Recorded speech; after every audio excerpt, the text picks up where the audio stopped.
miles de mayas enviados a Cuba. Sé bienvenido a tu canal Megóforo. Iniciamos. Sabrás que México sí permitió la esclavitud en Texas. Eso fue cuando Texas pertenecía a México y lo permitió no a mexicanos, sino a los colonos estadounidenses, los cuales podían venir con sus esclavos. No se lo permitió a los ciudadanos mexicanos, pero también lo que poco se sabe es que Santa Anna estableció el envío de indígenas y sobre todo de indígenas mayas a Cuba. Esto ocurrió desde 1830 a 1876, desde que fue vicepresidente en 1830 hasta su fallecimiento en 1876. Estos son los peores 71 años de sufrimiento del pueblo maya. Así las cosas, te diré que inicialmente Santa Anna se había declarado en contra de la esclavitud y la monarquía. Con estos dos argumentos, que estaba en contra de la monarquía y en contra de la esclavitud, consiguió el apoyo de los militares mexicanos, y así fue que fue uno de los idearios y principal precursor de los que puso fin al gobierno de Agustín de Iturbide. Fue uno de los idearios y ejecutores del fin del Imperio Mexicano de Agustín de Iturbide. Y él apoyó la elección de Guadalupe Victoria como el primer presidente de la República Mexicana en su historia. Esto sucedió en 1823, quedando Santa Anna con influencia en el gobierno de Guadalupe Victoria hasta que llegó a ser en 1830 vicepresidente, siendo 11 veces presidente, varias veces vicepresidente y siempre ocupando cargos de poder e influencia en el gobierno y sobre todo en el ejército mexicano. Así las cosas, Santa Anna cambió de estrategia y cuando el 1 de enero de 1830 es electo como vicepresidente, ahora sí, los argumentos que él mismo utilizó para deponer a Agustín de Iturbide, ahora los apoyaba. Ahora él sí apoyaba la esclavitud. Se debe recalcar que cuando ya tiene el poder como vicepresidente, Antonio López de Santa Anna ahora apoya lo que antes no quería. Es decir, ahora él quería ser emperador mexicano, cosa que afortunadamente nunca consiguió, pero logró establecer un lucrativo envío de indígenas de todo México y sobre todo mayas a Cuba. Tal era su deseo de ser emperador que incluso, te lo comento como un breve paréntesis, se hacía llamar Su Alteza Serenísima. En una ocasión le hizo un funeral a su pierna. Y como dato relevante, te comentaré que recordemos que fue 11 veces presidente y varias veces vicepresidente. Decidió los destinos de México hasta el día que falleció en 1876.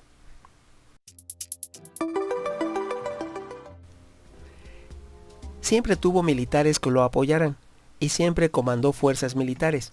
Por eso, por esa concentración de fuerza militar hacia su persona, es que de 1830 a 1876, durante esos largos 46 años, decidió los destinos de México. Como dato te diré que ejemplos de militares que se atornillan al poder los hay en toda época de la historia. Recordemos cuando el general César fue nombrado cónsul de Roma, porque su fuerza militar era la mayor del Imperio Romano. La más famosa también, recordemos, reina de Egipto, Cleopatra, gobernó y lo logró hacer porque recibió el apoyo militar de dos cónsules romanos, de Julio César y de Marco Antonio. Te puedo dar múltiples ejemplos de militares que toman el poder. Hay miles a lo largo de la historia. Siempre el que tiene el apoyo del ejército es el que manda. Y ese es el secreto de Santa Anna. Gobernó México 46 años porque contaba con apoyo y comandaba importantes fuerzas del ejército mexicano. Ese es su secreto para gobernar a México durante 46 años. Recordemos que el único pueblo indígena que resistió férreamente la conquista española fue el gran pueblo maya. Cuando México surge como nación, esa increíble fortaleza de los mayas fue destruida durante 71 años. Esto pasó porque al cambiar las bases políticas impuestas 3 siglos atrás por la estructura colonial española, la península de Yucatán, el área maya, fue testigo de recurrentes levantamientos armados. El pueblo mayo no aceptaba ni nunca aceptó la sumisión hacia los españoles, y nunca consiguieron los españoles la completa pacificación y la conquista total del pueblo maya. Es el único ejemplo valeroso de indígenas que lograron resistir. El que ahora nos ocupa, esa rebelión, se extendió prácticamente por toda la península de Yucatán y duró más de 50 años. Desde los hechos históricos hasta la ficción, múltiples obras, trabajos académicos, investigaciones, datos en revistas, periódicos, publicaciones web y blogs, así como comentarios particulares y testimonios directos e indirectos, también considerando la huella de la sublevación que quedó en el imaginario colectivo de la región. Estoy hablando de la región de los mayas, en la península de Yucatán. Nos hablan de su relevancia.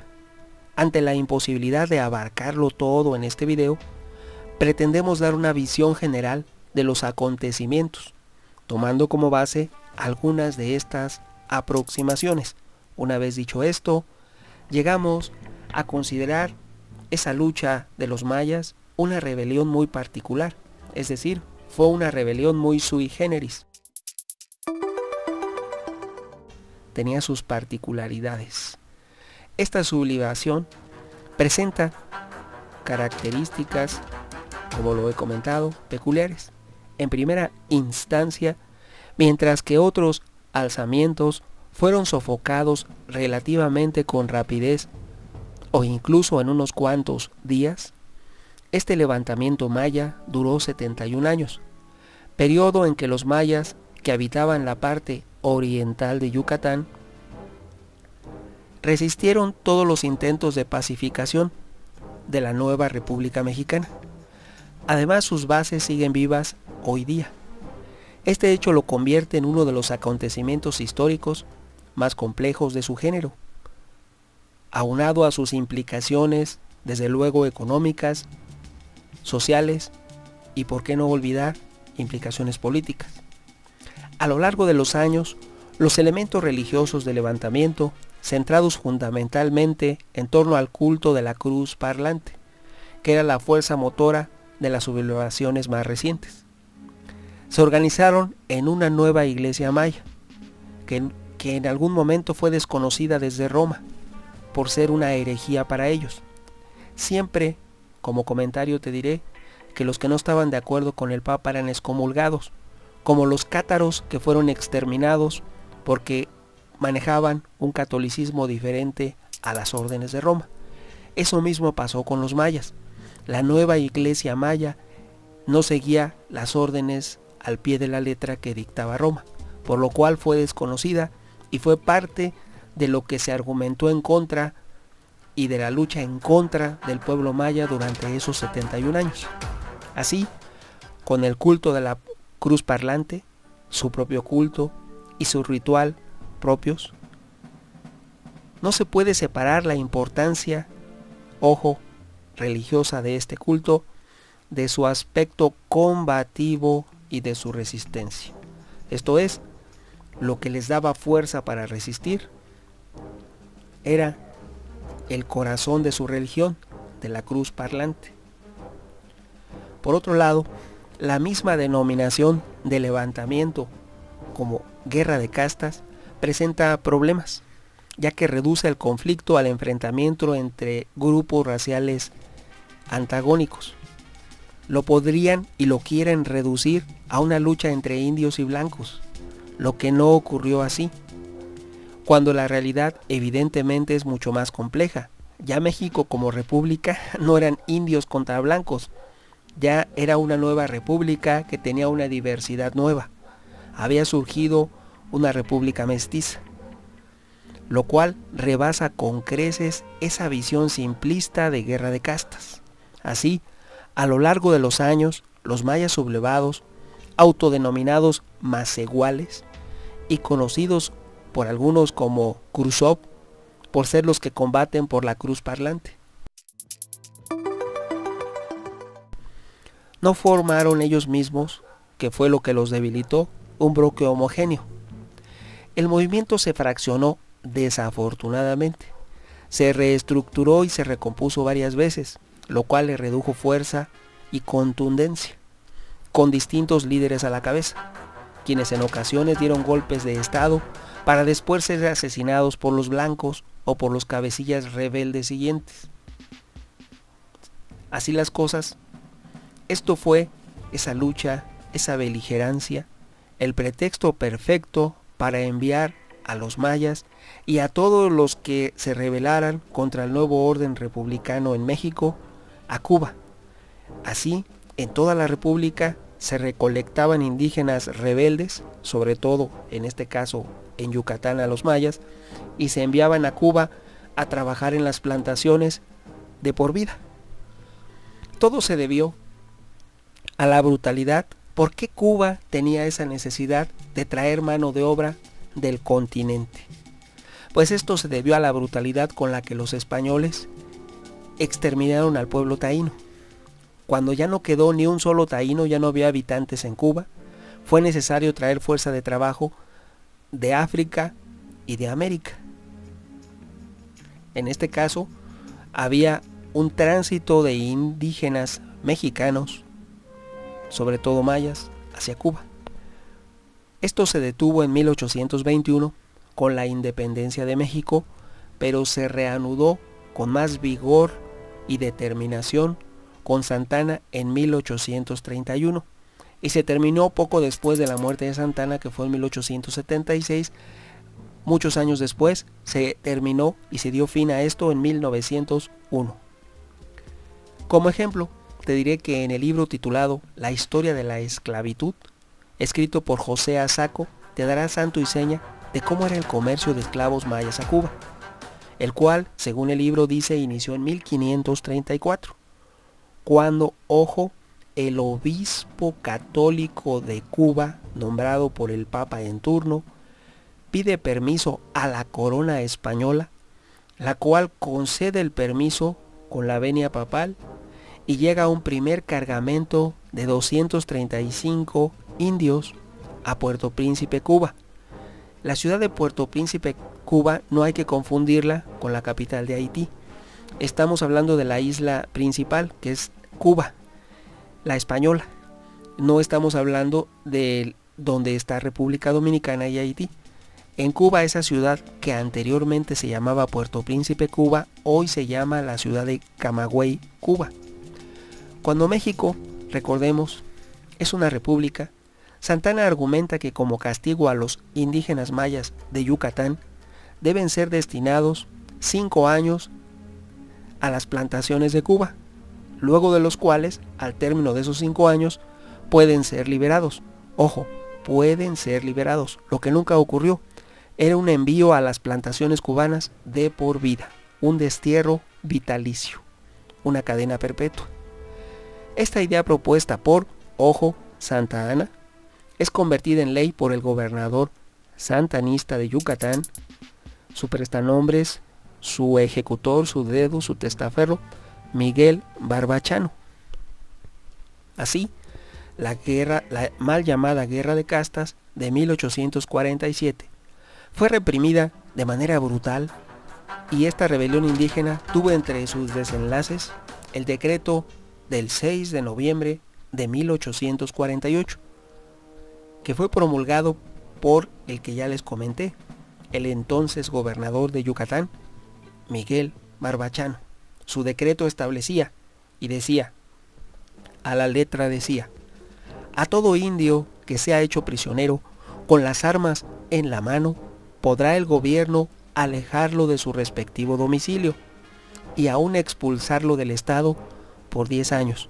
Estamos hablando que es un decreto de un gobernador emitido el 6 de noviembre de 1848, que legalizaba el envío, porque en el decreto no se establecía que nada más podían ser mayas, legalizaba el envío de indígenas de todo México a Cuba. Y bajo el amparo consecuente de esta ley, los indígenas fueron llevados a Cuba y ahí trabajaron en las plantaciones de por vida.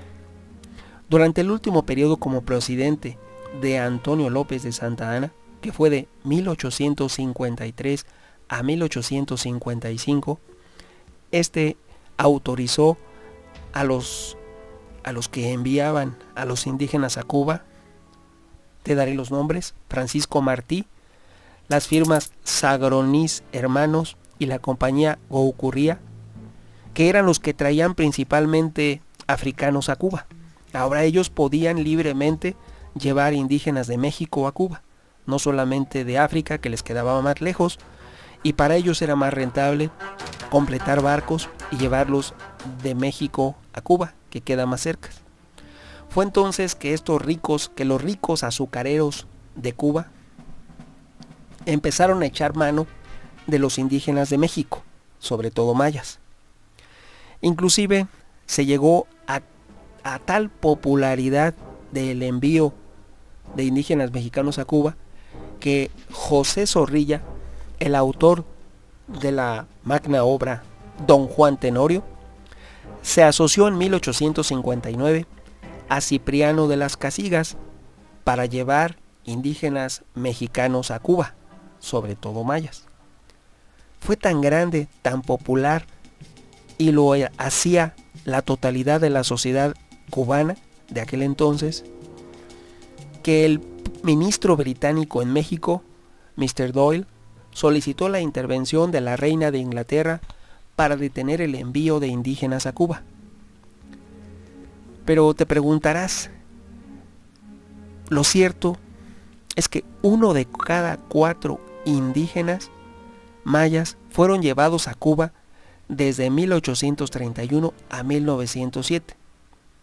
Hubo un despoblamiento de mayas, sobre todo porque 1 de cada 4 fueron enviados a Cuba. Ciertamente hubo intentos por detener ese envío de indígenas a Cuba. Incluso el periódico El Siglo XIX lo enunció como desplegado en su primera página en la publicación de agosto de 1849. Y esto fue todo un escándalo, a tal grado que el presidente interino de México, Carlos Manuel de la Peña, ordenó suspender inmediatamente el cumplimiento de las sentencias que ordenaban el envío de indígenas a Cuba. Pero Antonio López de Santa Anna fue electo otra vez y nuevamente presidente de México, y él dio retroactivo al decreto emitido por Carlos Manuel de la Peña, lo anuló y reactivó el envío de indígenas mexicanos a Cuba. Es decir, lo permitió durante las 11 veces que fue presidente de México. Solo como comentario, para comprender el grado en que influía Santa Anna en México, te diré que él a la vez era o presidente o vicepresidente y a la vez era comandante o jefe del ejército mexicano. Y no es de extrañar que cuando él perdió su pierna, se rinde ante los franceses sin luchar, y por ese motivo se le impuso a México una deuda de 600,000 pesos oro o 600,000 reales mexicanos, que es una increíble fortuna si la actualizamos al día de hoy. Es como si hoy nos impusieran una deuda de 60,000 millones de dólares porque alguien se rindió sin luchar y porque le hizo un funeral a su pierna. Eso hizo Santa Anna en cifras actuales. En ese tiempo, el peso oro valía lo doble que el dólar estadounidense. Eso hay que aclararlo. México era una potencia. México se independizó de España como una potencia. Primero éramos el imperio más grande en extensión de América y seguíamos siendo una potencia. El peso oro, o sea, el real mexicano, siempre tuvo un valor superior al dólar estadounidense. Estados Unidos no era la potencia ni nunca lo fue después de la Segunda Guerra Mundial. Antes de eso nunca fue una gran potencia Estados Unidos. Además, recordemos que cuando estaba desarrollándose les cayó el crack del 29 y anuló su economía. Así que México siempre tuvo una fortaleza en relación, nuestra moneda, en relación al dólar estadounidense. En esos tiempos en los que te estoy hablando, en los tiempos en los que gobernó Santa Anna, el dólar valía menos, el peso valía 2 veces más que el dólar. Te diré que también durante la Nueva España, Cuba fue administrada, ojo, incluso en un tiempo Venezuela fue administrada desde Nueva España. Eso de Nueva España es un conglomerado de capitanías que eran dirigidas desde la Ciudad de México, pertenecientes civil, administrativa, económica, política y en todos los órdenes de la Ciudad de México. Cuando México se independiza, en ley le correspondía toda la superficie, propiedades, posesiones y territorios de la antigua Nueva España, porque quien se independiza es Nueva España, con el nuevo nombre, cambió su nombre a México. Inicialmente Imperio Mexicano, después Primera República Mexicana. Te diré que durante la Nueva España, Cuba fue administrada desde la Ciudad de México. Y durante el México independiente, ojo, nuestro primer emperador, Agustín de Iturbide, y nuestro primer presidente republicano, Guadalupe Victoria, la reclamaron y trataron de reconquistar a Cuba. Incluso se enviaron expediciones de reconquista. Así las cosas, durante el siglo XIX, miles de indígenas mayas fueron enviados a Cuba. Indígenas de todo México, sobre todo mayas. Y según el censo que se efectuó en Cuba por el propio gobierno de Cuba del año de 1862, había viviendo en Cuba 7,860 yucatecos en los ingenios de Cuba. Y un autor de la época, Carlos M. Treyes, calculó que había cerca de 20,000 indígenas de todo México habitando en Cuba para el año de 1860.